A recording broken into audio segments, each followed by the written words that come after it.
بخاری میں 869, مسلم میں 999. اما عائشہ رضی اللہ تعالیٰ عنہ کا بیان, یہ جناب اتنی کلیئر کٹ حدیث ہے کہ مزاج رسول صلی اللہ علیہ وسلم, آپ کو مزاج رسول صلی اللہ علیہ وآلہ وسلم سب سے زیادہ کون جانے گا؟ آپ کی بیویاں. اما عائشہ رضی اللہ تعالیٰ عنہ کا بیان ہے, اگر رسول اللہ صلی اللہ علیہ وسلم وہ کام دیکھ لیتے جو میرے زمانے کی عورتوں نے ایجاد کی ہیں. یہ سیدہ عائشہ کا زمانہ جو ہے وہ آج 10 دسمبر 2016 نہیں تھا. سیدہ عائشہ آپ صلی اللہ علیہ وسلم کے بعد 47 ایئر زندہ رہی ہیں, 58 ہجری میں فوت ہوئی ہیں. آپ کی وفات کے 50 سال کے اندر کے زمانے کی وہ بات کر رہی ہیں, یہ نہ سمجھیے کہ وہ آج کے زمانے کی بات ہے. سیدہ عائشہ آپ صلی اللہ علیہ وآلہ وسلم کی وفات کے بعد کہتی ہیں کہ اگر آپ صلی اللہ علیہ وسلم آج موجود ہوتے, بخاری اور مسلم دونوں میں حدیث, بخاری 869, مسلم 999, مشکات میں حدیث نہیں ہے اس لیے میں نے مشکات کا نمبر نہیں بتایا, تو آپ صلی اللہ علیہ وسلم عورتوں کو مسجد میں جانے سے بھی روکتے تھے. اندازہ کریں, عورت کو اجازت ہے مسجد میں جانے, جس طرح کے بنی اسرائیل کی عورتوں کو روک دیا گیا تھا. یہ ہے غامدی صاحب, ڈاکٹر ذاکر نائک صاحب, شیخ البانی رحمہ اللہ, امام خمینی, یہ ہے مزاج رسول صلی اللہ علیہ وآلہ وسلم, مسجد میں جانے سے روک دیتے. اور میرا بھی آج پوائنٹ آف ویو یہی ہے. آج کل کی جو نیٹ کا فتنہ اور تصویر کا فتنہ ہے نا, میں نہیں سمجھتا کہ آج کے دور میں جب تک 100% کنفرمیشن نہ ہو عورتیں مسجد میں اعتکاف کریں جا کے. او یار, ان لوگوں کا کوئی اعتبار ہے؟ لوگوں نے کیمرے ویب کیم فٹ کیے ہوئے ہوں مسجد کے اندر, ساتھ ہی ملحقہ امام مسجدوں کے گھر ہوتے ہیں, کیا پتا چلتا ہے؟ یہ وہاں پہ جو عورتیں بیٹھی ہوئی ہیں انہوں نے موبائل بھی رکھے ہوئے ہیں, وہ تصویریں بناتی رہے لوگوں کی, عورتوں کی. لہٰذا میں بالکل اجتہاداً اس حوالے سے اس چیز کا قائل ہوں, فقہ حنفی کے اس مسئلے کا, کہ اس دور کے اندر عورتوں کو گھر میں ہی اعتکاف کرنا چاہیے جب تک کہ کنفرمیشن نہ ہو جائے. یہ میرا پوائنٹ آف ویو ہے اعتکاف کے حوالے سے. اور بڑے بڑے اسکینڈل سامنے آتے ہیں, یہ مطلب اسکینڈل والا لیکچر نہیں ہے, ورنہ تو ایک الگ سے ایک ٹاپک ہے. جس کو شوق ہو تو یوٹیوب کے اوپر اس طرح کی چیزیں دیکھ لے کہ کس طرح طوفان بدتمیزی برپا کیا ہوا ہے اس کیمرے کے نیگیٹو استعمال نے.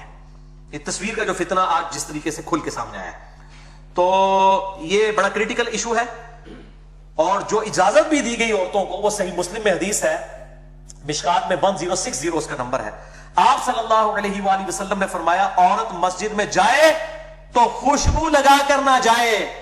اندازہ کریں آپ اور ایک اور مسلم کے طریق میں آتا ہے کہ جو عورت خوشبو لگائے وہ مسجد میں ہمارے ساتھ نماز نہ پڑھے. آ کے خوشبو بھی نہیں لگا کے جا سکتی. یہ کہتے ہیں چہرہ کھول کے جا سکتی ہے. مجھے بتائیں خوشبو زیادہ اٹریکٹیو ہے یا چہرہ؟ خود سوچیں. مزاج رسول صلی اللہ علیہ وآلہ وسلم کو سمجھے. میں بار بار ورڈ استعمال کر رہا ہوں, یہ اس طرح تو پرٹیکولرلی ہے تو ان کی ہے امین احسن اصلاحی صاحب اور غامدی صاحب کی, تاکہ اس طبقے تک ہماری بات پہنچے کہ مزاج کی آپ بات کرتے ہیں, مزاج سمجھے نا. عورت مسجد میں خوشبو لگا کے نہ آئے. اور اسی طریقے سے سنن ابی داؤد میں ایک حدیث ہے 1062 اس کا مشکات میں نمبر ہے. آپ صلی اللہ علیہ وآلہ وسلم نے فرمایا کہ عورتوں کو مسجد میں آنے سے منع مت کرو, لیکن گھر میں نماز پڑھنا ان کے لیے بہتر ہے. اللہ کرے اس زمانے میں بھی یہ مسجد میں آنے کا جن کو شوق ہوتا ہے وہ سمجھتے ہیں وہ افضلیت ہے, عورت کی گھر میں نماز افضل ہے. ایک ضعیف روایت بھی ہے, شیخ البانی اسے حسن کہتے ہیں, کہ عورت کی جو گھر کی نماز ہے وہ مسجد سے بہتر ہے, اور جو گھر کے کمرے کی نماز ہے وہ صحن سے بہتر ہے, اور کوٹری کی نماز جو ہے وہ کمرے سے بہتر ہے. تو یہ سپورٹیو ہے اس حدیث کو الحمدللہ. اب ذرا مزاج رسول کو آپ سمجھنے کے لیے صلی اللہ علیہ وآلہ وسلم, یہ تو نماز کا مسئلہ تھا, اب ذرا صفا مروہ کے حوالے سے بھی ذرا سنیں.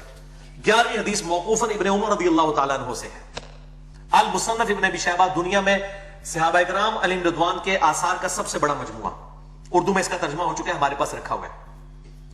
المصنف ابن ابی شیبہ میں انٹرنیشنل نمبر کے مطابق 14666 نمبر حدیث ہے, 14666.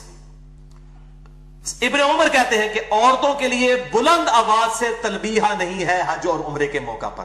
حالانکہ ایک دفعہ بلند آواز سے لبیک اللہم لبیک کہنا ہوتا ہے. ابن عمر رضی اللہ تعالیٰ عنہ کہہ رہے ہیں یہ موقوفاً حدیث ہے, ذرا صحابی کا قول موقوفاً حدیث مان جاتی ہے, ان کے لیے تلبیہ نہیں ہے بلند آواز سے. المصنف ابن ابی شیبہ میں 12952 اثر ہے. مسند شافعی میں بھی موجود ہے, بلکہ مسند شافعی میں تو اس میں باب بنا ہوا ہے کہ عورتیں جو ہے وہ صفا مروہ کی اور طواف کے درمیان رمل بھی نہیں کریں گی, اور وہ صحیح میں بھی دوڑیں گی نہیں. المصنف ابن ابی شیبہ 12952, مسند شافعی سنن کبریٰ للبیہقی میں ابن عمر کہتے ہیں صفا و مروہ کی صحیح میں دوڑنا اور طواف میں رمل کرنا عورتوں کے لیے منع ہے. سنت ہے لیکن مردوں کے لیے. کیوں؟ پردے کی وجہ سے. دوڑیں گی تو ظاہر ہے ان کا سینہ جو ہے وہ چھلکے گا, تو طواف میں رمل بھی نہیں کریں گی